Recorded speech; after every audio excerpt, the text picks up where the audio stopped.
ನಮಸ್ಕಾರ ಸ್ನೇಹಿತರೆ, ನಮ್ಮ ನಂಬಿಕೆಗೆ ಸ್ವಾಗತ ಸುಸ್ವಾಗತ. ಸ್ನೇಹಿತರೆ, ಶ್ರೀಕೃಷ್ಣ ಪರಮಾತ್ಮನ ಪ್ರಿಯವಾದ ವಸ್ತುಗಳಲ್ಲಿ ಕೊಳಲು ಕೂಡ ಒಂದು. ಶ್ರೀಕೃಷ್ಣ ಯಾವಾಗಲೂ ತನ್ನ ಕೈಯಲ್ಲಿ ಕೊಳಲನ್ನು ಹಿಡಿದಿರ್ತಾನೆ. ಒಮ್ಮೆ ತನ್ನ ಕೊಳಲನ್ನು ನುಡಿಸಲು ಪ್ರಾರಂಭಿಸಿದರೆ ಬ್ರಹ್ಮಾಂಡವೇ ಭಕ್ತಿಯಲ್ಲಿ ಮುಳುಗುತ್ತಿತ್ತು.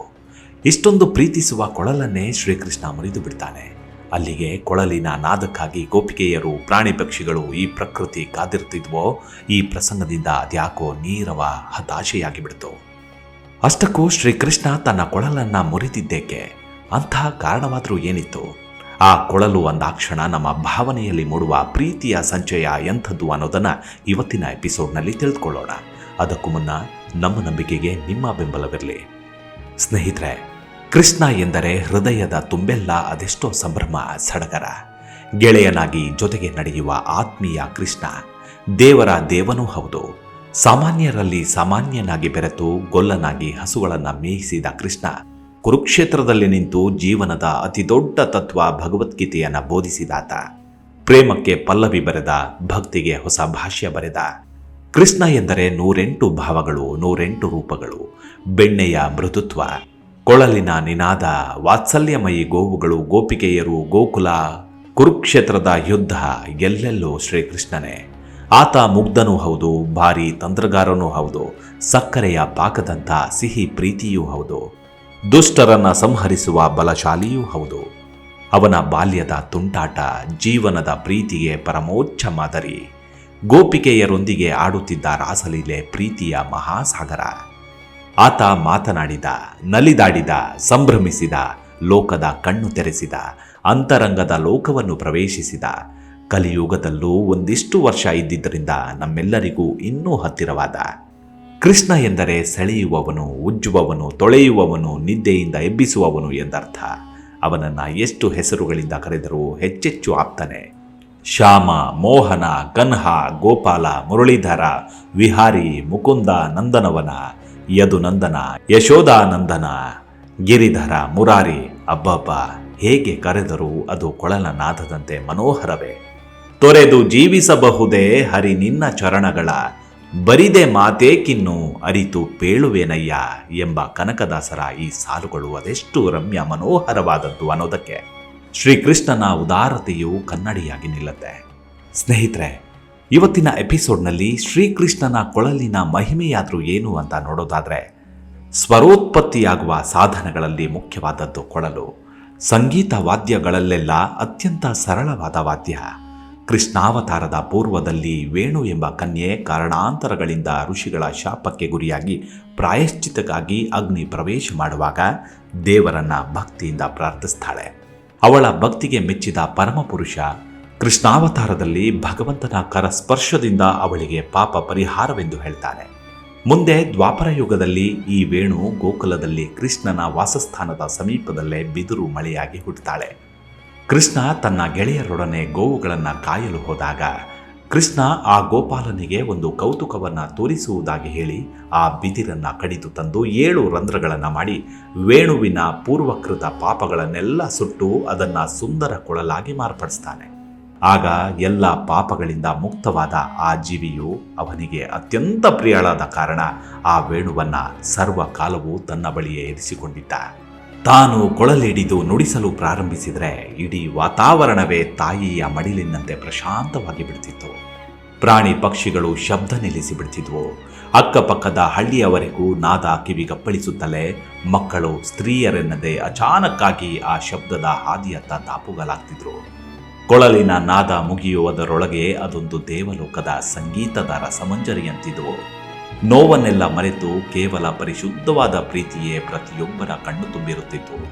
ಆದರೆ ಅಲ್ಲಿ ನೆರೆದಿದ್ದವರಿಗೆ ಯಾಕೋ ಅಸೂಯೆ ಇದ್ದದ್ದು ಕೇವಲ ಶ್ರೀಕೃಷ್ಣನ ಕರಗಳಲ್ಲಿ ಬಂಧಿಯಾಗಿ ಆ ಕೋಮಲವಾದ ಅದರದಿಂದ ಪರಮಾತ್ಮನ ಬಿಸಿಯುಸಿರನ್ನ ಹೀರುತ್ತಾ ನಾದವಾಗಿ ಹೊರಹೊಮ್ಮಿಸುತ್ತಿದ್ದ ಆ ಕೊಳಲಿನ ಅದಮ್ಯ ಒಲವಿನ ಮೇಲ್ಯಾಕೋ ಅಸೂಯೆ.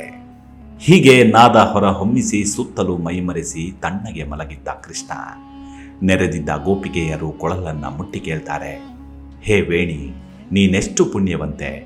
ನೀನು ಪ್ರತಿಕ್ಷಣವೂ ನಮ್ಮ ಪ್ರಭುವಿನೊಂದಿಗೆ ಬದುಕು ಕಳಿತಿದೀಯಾ.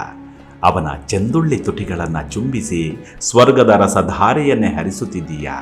ಆ ಕ್ಷಣ ನಿನ್ನಲ್ಲಾಗೋ ಬದಲಾವಣೆಗೆ ನಾವೆಲ್ಲರೂ ಮೈಮರೆತೆ ಬಿಡುತ್ತೇವೆ. ಮನೆ, ಮಕ್ಕಳು, ಸಂಸಾರ, ಸಂಬಂಧ ಅಷ್ಟೇ ಯಾಕೆ, ಈ ಪ್ರಪಂಚವನ್ನೇ ಮರೆತು ತಲೆದೂಗುತ್ತೇವೆ. ಅಷ್ಟಾದ ಮೇಲೆ ನೀನೇಗೆ ಅದೆಲ್ಲವನ್ನ ಸಹಿಸುವೆ ಎಂದು ಕೇಳ್ತಾರೆ. ಆಗ ಕೊಳಲು ಮೃದುವಾಗಿ ಹೇಳುತ್ತೆ, ನಾನು ಅವನ ಕರಗಳಲ್ಲಿನ ಸೆರೆಯಾಳು, ಅವನ ಪಾದಗಳಿಗೆ ಬಿದ್ದಿರುವ ಅಡಿಯಾಳು. ಈ ನನ್ನ ಮೈ ಮನಸ್ಸೇ ಬರಿದಾಗಿರುವಾಗ ಬೇಡುವುದೇನಿದೆ? ಆ ನನ್ನಪ್ಪನಿಗೆ ಎಲ್ಲವೂ ತಿಳಿದಿದೆ. ಅವನಿಗಾಗಿ ಶರಣಾಳುವಾಗಿರುವಾಗ ಈ ನನ್ನ ಎದೆ ಬಡಿತವನ್ನರಿತು ನನ್ನನ್ನು ಪ್ರೀತಿಯಿಂದ ಅನುರಾಗದಿಂದ ತುಂಬಿಸ್ತಾನೆ. ಅವನ ಪ್ರೇಮ ನಿವೇದನೆ ಸಹಿಸಲಾಗದೆ ಹೃದಯ ವೀಣೆ ಮೀಟಿದಂತಾಗತ್ತೆ. ಆಗಲೇ ನನ್ನ ಹೃದಯ ತರಂಗ ನಾದಗಳಂತೆ ಹೊರಚಿಮ್ಮುತ್ತವೆ. ಇಲ್ಲಿ ಎಲ್ಲವೂ ಅವನದೇ ಲೀಲೆ. ನಾನು, ನೀವೆಲ್ಲರೂ ಕೇವಲ ತೃಣ ಮಾತ್ರರು ಎನ್ನುತ್ತೆ ಕೊಳಲು. ಹೀಗೆ ಕೊಳಲಿನ ಬಗ್ಗೆ ನಾನಾ ಸುಲಲಿತವಾದ ಕಥಾಹಂದರಗಳೇ ಪೋಣಿಸಿಕೊಂಡಿವೆ. ಸ್ನೇಹಿತರೆ, ಕೊಳಲನ್ನ ರಾಧೆಗೆ ಹೋಲಿಸ್ತಾರೆ. ಯಾವ ಪ್ರೇಮ ವಿರಹದಲ್ಲಿ ದುಃಖ ತರುವುದಿಲ್ಲವೋ ಅದು ಅತ್ಯುನ್ನತವಾದದ್ದು. ಯಾವ ಪ್ರೇಮ ಪ್ರೇಮಿಯನ್ನ ಹೊಂದುವ ಸ್ವಾರ್ಥವನ್ನಾಗಲಿ ಮೋಹವನ್ನಾಗಲಿ ಹುಟ್ಟಿಸುವುದಿಲ್ಲವೋ ಅದು ಅತ್ಯುತ್ಕೃಷ್ಟ ಪ್ರೇಮ. ಇಂತಹ ಪ್ರೇಮಕ್ಕೆ ಪರಮೋನ್ನತಿ ಮಾದರಿ ರಾಧಾ ಮಾಧವನ ಜೋಡಿ. ಕೃಷ್ಣನಿಗೆ ಇಂಥದ್ದೊಂದು ಪ್ರೇಮ ಪಾಠವನ್ನು ಕಲಿಸಿದವಳು ರಾಧೆ. ಮಥುರೆಗೆ ಕರೆದೊಯ್ಯಲು ಬಂದಾಗ ಗೆಳತಿಯರನ್ನ ಬೀಳ್ಕೊಡುವ ಕೃಷ್ಣ ತನ್ನ ಕೊಳಲನ್ನು ಒಡೆಯುತ್ತಾನೆ. ರಾಧೆಯ ಹೃದಯವನ್ನು ಒಡೆದು ಹೋಗುತ್ತಿದ್ದೇನೆಂಬ ದುಃಖ ಅವನಿಗೆ ಆ ಕ್ಷಣಕ್ಕೆ ಮಾತ್ರ. ಯಾಕಂದ್ರೆ ಕೊಳಲೇ ರಾಧೆಯ ಹೃದಯವೆಂಬುದು ಅವನ ಭಾವನೆ. ವಾಸ್ತವದಲ್ಲಿ ಕೊಳಲಾಗಿದ್ದವನು ಕೃಷ್ಣ. ಅದರಿಂದ ನಾದ ಹೊಮ್ಮಿಸುವ ಉಸಿರಾಗಿದ್ದವಳು ರಾಧೆ.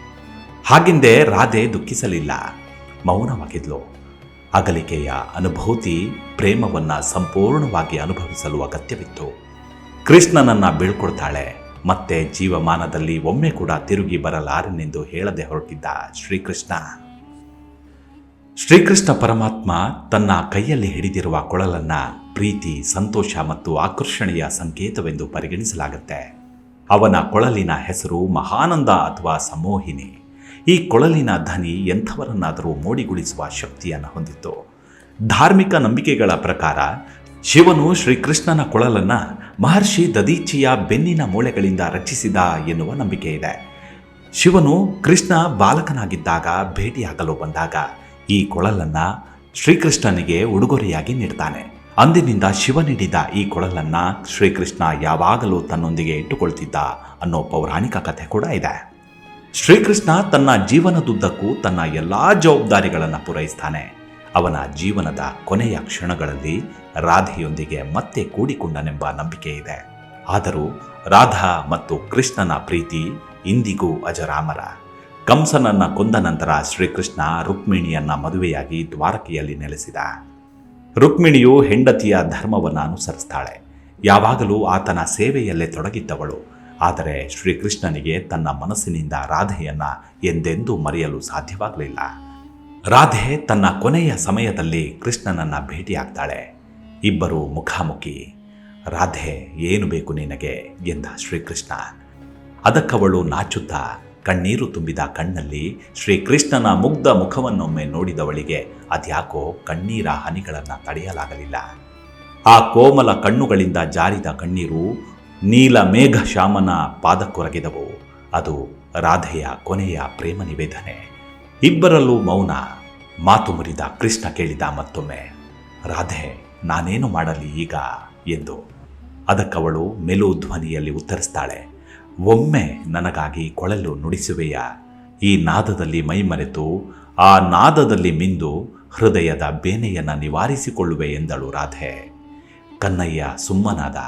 ತನ್ನ ಸೊಂಟದಲ್ಲಿ ಸಿಕ್ಕಿಸಿದ್ದ ಕೊಳಲನ್ನು ಹಿಡಿದವನೇ ಒಂದೇ ರಾಗದ ಉಯ್ಯಾಲೆಯ ಮೆಲುಧ್ವನಿಯಲ್ಲಿ ಮೀಟಿದ.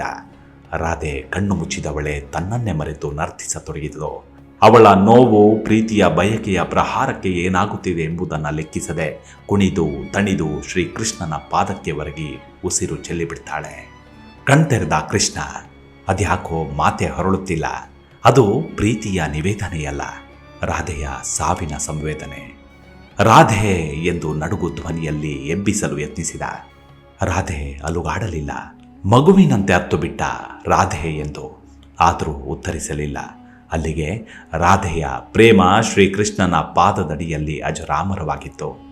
ರಾಧೆಯ ಅಗಲಿಕೆಯನ್ನ ಸಹಿಸಲಾರದೆ ತನ್ನ ಕೊಳಲನ್ನ ಮುರಿದೆಸೆಯುತ್ತಾನೆ. ಮತ್ತೆಂದೂ ಕೊಳಲನ್ನ ನುಡಿಸಲಿಲ್ಲ ಶ್ರೀಕೃಷ್ಣ. ಅಲ್ಲಿಗೆ ಪ್ರೀತಿಯನ್ನ ಪಸರಿಸಿದ ಮಹಾಪ್ರಭು ತನ್ನ ಪ್ರೀತಿಗಾಗಿ ಕೊಳಲನ್ನೇ ರಾಧೆಗಾಗಿ ಸಮರ್ಪಿಸಿದ್ದ. ಅಂತೂ ಇಂದಿಗೂ ಕೊಳಲಿನಿಂದ ಹೊರಡುವ ನಾದ ಸರ್ವವನ್ನು ಜಯಿಸುವ ಶಕ್ತಿ ಹೊಂದಿದೆ. ಅಂತಾದ ಮೇಲೆ ಕೊಳಲೆ ಪ್ರೀತಿಯ ದ್ಯೋತಕವಾಗಿ ಇಂದು ನಮ್ಮೆಲ್ಲರಿಗೂ ಪಾಠವಾಗಿ ನಿಂತಿದೆ. ಇವಿಷ್ಟು ಶ್ರೀಕೃಷ್ಣನ ಕೊಳಲಿನ ಕುರಿತಾದ ಸಣ್ಣದಾದ ಮಾಹಿತಿ. ಮುಂದಿನ ಎಪಿಸೋಡ್ನಲ್ಲಿ ಮತ್ತೆ ಸಿಗೋಣ. ಅಲ್ಲಿವರೆಗೂ ನಿಮ್ಮ ಆರೋಗ್ಯದ ಕಡೆ ಗಮನವಿರಲಿ. Take care. ನಮಸ್ಕಾರ.